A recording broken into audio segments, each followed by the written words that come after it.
ಈ 2 ಲಕ್ಷ ಜನ ಸೇರಿ ಒಬ್ಬರನ್ನ ಎಮ್ ಎಲ್ ಎ ಮಾಡ್ತಾರೆ. ಆ ಎಮ್ ಎಲ್ ಎಗೆ ಮಾತ್ರ ವಿಧಾನಸೌಧದಲ್ಲಿ ಒಳಗೆ ಹೋಗಿ ಮಾತನಾಡೋದಕ್ಕೆ ಅಧಿಕಾರ ಇರ್ತದೆ. ಇವತ್ತು ಸಮಾಜದವರೆಲ್ಲರೂ ಸೇರಿ ತಾಲೂಕು ಅಧ್ಯಕ್ಷನ ಮಾಡಿರ್ತಾರೆ, ತಾಲೂಕು ಅಧ್ಯಕ್ಷಗಳೆಲ್ಲ ಸೇರಿ ಜಿಲ್ಲಾಧ್ಯಕ್ಷನ ಮಾಡಿರ್ತಾರೆ, ಜಿಲ್ಲಾಧ್ಯಕ್ಷಗಳೆಲ್ಲ ಸೇರಿ ರಾಜ್ಯಾಧ್ಯಕ್ಷನ ಮಾಡ್ತಾರೆ. ಅಂತ ಒಂದು ಸಂಘ ಸುಪ್ರೀಂ ಆಗಿ ಟ್ರಸ್ಟನ್ನು ನೇಮಕ ಮಾಡಿರ್ತದೆ. ಇವತ್ತು ಎಲ್ಲರೂ ಸೇರಿಬಿಟ್ಟುನೇ ಟ್ರಸ್ಟನ್ನು ರಚನೆ ಮಾಡಿರ್ತಕ್ಕಂಥದ್ದು.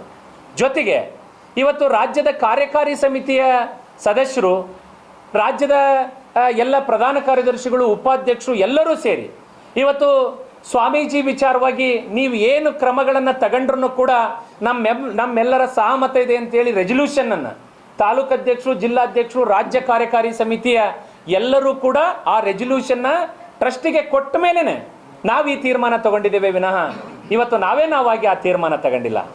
ಇವತ್ತು ಭಕ್ತರನ್ನ ಬಿಟ್ಟು ನಾವು ತೀರ್ಮಾನ ತಗೊಂಡಿಲ್ಲ. ಎಲ್ಲರ ಜೊತೆ ಚರ್ಚೆ ಮಾಡಿ, ರಾಜ್ಯ ಕಾರ್ಯಕಾರಿ ಸಮಿತಿಯ ಸದಸ್ಯರ ಜೊತೆ ಚರ್ಚೆ ಮಾಡಿ ಅನಂತರ ಈ ತೀರ್ಮಾನವನ್ನು ತಗೊಂಡಿದ್ದೀವಿ.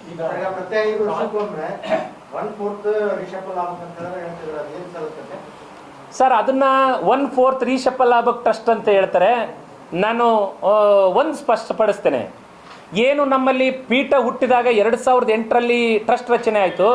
ಅವತ್ತು 11 ಜನ ಟ್ರಸ್ಟಿಗಳಿದ್ರು. ಅವರು ಫೌಂಡರ್ ಟ್ರಸ್ಟಿ.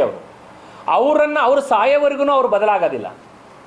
ಆ ಫೌಂಡರ್ ಟ್ರಸ್ಟಿಗಳು ಯಾರನ್ನ ಹೊಸ್ದಾಗಿ ನೇಮಕ ಮಾಡ್ಕೊಳ್ತಾರಲ್ಲ, ಇವತ್ತು ಹೊಸ್ದಾಗಿ 8 ಜನರನ್ನ ನೇಮಕ ಮಾಡ್ಕೊಂಡಿದ್ರೆ ಅದರಲ್ಲಿ ನಾನು ಒಬ್ಬ ಇದ್ದೇನೆ. ನಮ್ಮನ್ನು 5 ವರ್ಷಕ್ಕೊಂದ್ಸಾರಿ 1/4 ಚೇಂಜ್ ಮಾಡಬೇಕು ಅಂತ ಇದೆ. ಆ ಫೌಂಡರ್ ಟ್ರಸ್ಟಿಗಳನ್ನು ಯಾರನ್ನೂ ಕೂಡ ಬದಲಾವಣೆ ಮಾಡಬೇಕು ಅಂತ ಹೇಳಿ ನಮ್ಮ ಬೈಲಾದೊಳಗಿಲ್ಲ. ಆ ಬೈಲಾವನ್ನು ಪೂರ್ಣ ಪ್ರಮಾಣದಲ್ಲಿ ಅವರು ಓದ್ಕೊಂಡಿಲ್ಲ. ಹಾಗಾಗಿ ಇವತ್ತು ಸುಮ್ಮನೆ ಏನೇನೋ ಹೇಳಿಕೆಗಳನ್ನು ಕೊಡ್ತಾ ಇದ್ದಾರೆ. ಆ 11 ಜನ ಫೌಂಡರ್ ಟ್ರಸ್ಟಿ ಒಳಗೆ 4 ಜನ ಈಗಾಗಲೇ ತೀರ್ಕೊಂಡಿದ್ದಾರೆ. 7 ಜನ ಇವತ್ತು ಜೀವಂತವಾಗಿದ್ದಾರೆ. 7 ಜನದಲ್ಲಿ 6 ಜನರು ನಿನ್ನೆ ತಗೊಂಡಿರ್ತಕ್ಕಂಥ ಒಮ್ಮತದ ನಿರ್ಣಯಕ್ಕೆ ಬದ್ಧವಾಗಿದ್ದಾರೆ.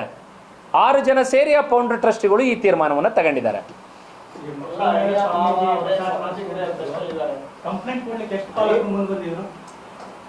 ಏನಂದ್ರೆ ಸರ್,